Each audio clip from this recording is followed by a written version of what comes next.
And then this idea of resilience indicators is something which is really fascinating for me, and it's something I'm doing a lot of work on at the moment, which at the moment, when we look at our towns and cities and we look at how to transition them to being more sustainable, we're really carbon footprinting, ecological footprinting are the main tools that we have. But actually cutting our carbon footprint is just one indicator of many. So we're looking at this idea of resilience indicators. How could you get a snapshot of how resilient the place is that you could come back to every couple of years in order to see that you're moving in the right direction? So resilience indicators in terms of food, energy, housing and so on. So what we're doing in Totnes is have developed a whole series of resilience indicators, and we're going to do a big questionnaire across the town of 300 or 400 houses, which will give us a lot of the kind of baseline data that we can use to underpin the plan. So for food, for example, it will say, you know, X number of people cook using fresh vegetables, X number of people garden, X number of people. So it's actually based on some tangible things you can come back to. And what's going to be really interesting, and which we're just starting with now, is to find out what are the things that the community can do, and what are the things that the council can do. You know, there are going to be things that are going to come up in this that actually, although we'd like to see it happen, you know, people say, well, do transition initiatives campaign on things? I think actually once you've done an energy descent plan is when you're really in a position to say, hey, look, we've done this process here for 2 years, we've produced this plan. In order for it to happen, we need you to support this, and this. And it becomes much more focused, I think. At the time, there was an organisation. The organisation was full of strategy. And the strategy flowed from the top of the organisation to the bottom of the organisation, and it landed on the people that do the work. So the strategy is the water flowing down, yes?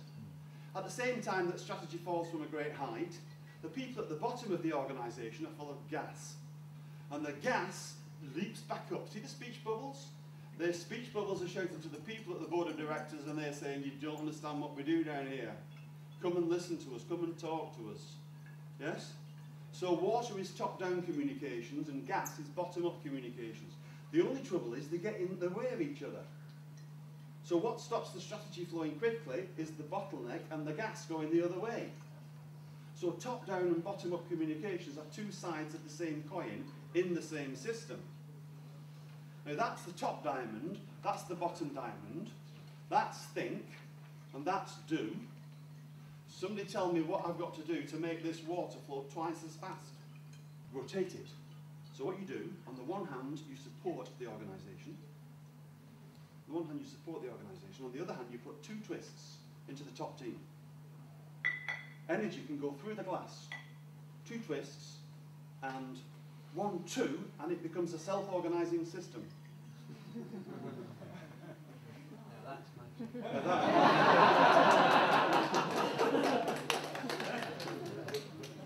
Now that self-organising system means that the strategy will not flow unless the people at the bottom are being listened to and respected, and there is a continuous channel of communication. Now this model could be Brussels and the UK, Devon Council and Totnes, yeah? It could be the top of any organisation and the bottom of any organisation. It could be parents and kids. It could be anything that you care it to be. Does that make sense?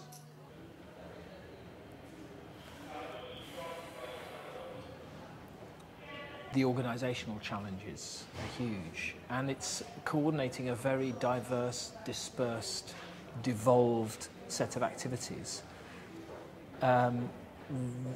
Empowering, making that one's absolute focus, so that you try and, one of the things about human energy is if you get it to be used, more comes along, you know, different from fossil energy in that sense, and using people in the way they want to be used is really key to building this movement, keeping people engaged.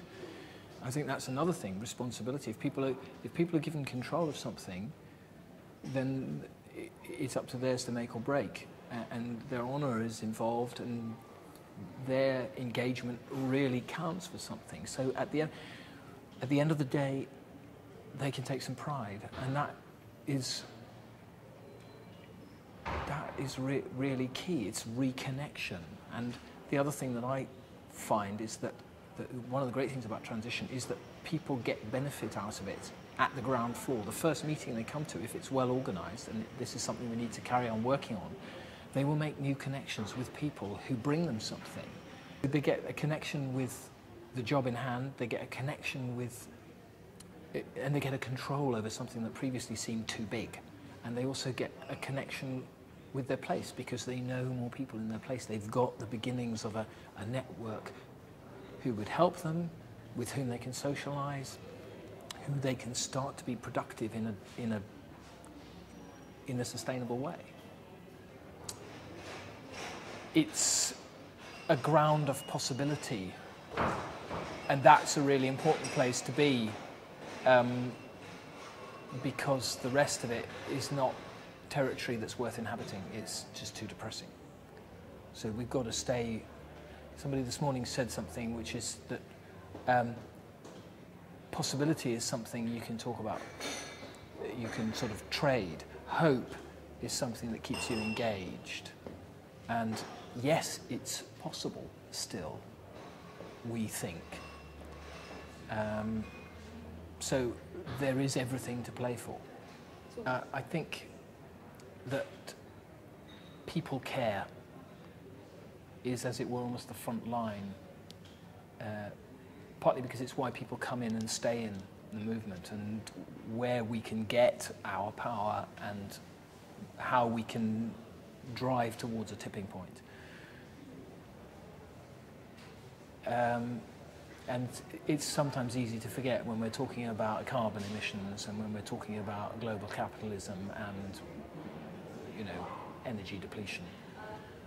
We have to keep giving people benefit at the ground floor. When they come in, they get a good experience. They meet people that they didn't know before. They come out with a new hope and a new sense of it's worth getting out of bed in the morning.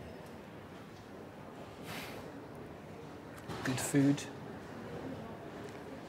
People working together, happier because of it. The synergy that can come out of that, where you can see something transformed and people having a really good time transforming it. And then looking at the result and going, but that's fantastic. That's so much better than the other nonsense, you know? I'd trade 3 iPods for that. Funky sometimes, just cold terror. You know, cold sweats in the morning sometimes. But getting up and doing is something that cures that. It's just the business of actually knowing what you're going to get up and do sometimes, because we're planning the unplanned, the unplannable. We are treading new territory, and we have to make our own agendas. We have to make our own, sort out our own, prioritize our own to-do lists. You know, nobody's going to tell us how to do this. There isn't a blueprint yet. Before, it was a feeling of trying to make the world wake up and then behave differently. And that was involved with reducing the amount of carbon we emitted to the atmosphere. It was quite quantitative, really.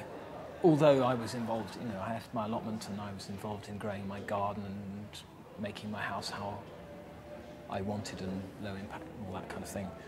But this is a process that is so much more with people, and it's moving towards a destination that is, that everybody wants. We can all, once we see that the current destination is a chimera, it's nonsense, we can imagine collectively and sign up to, except signing up is a terribly kind of quantitative, capitalistic, contractual thing to do. We can all agree that this is worth getting out of bed and driving and working towards.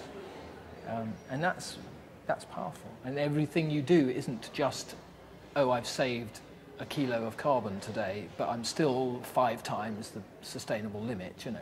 It's, I've just helped construct something that is going to take us nearer to a good outcome for everyone. Yeah. One more question which eludes me.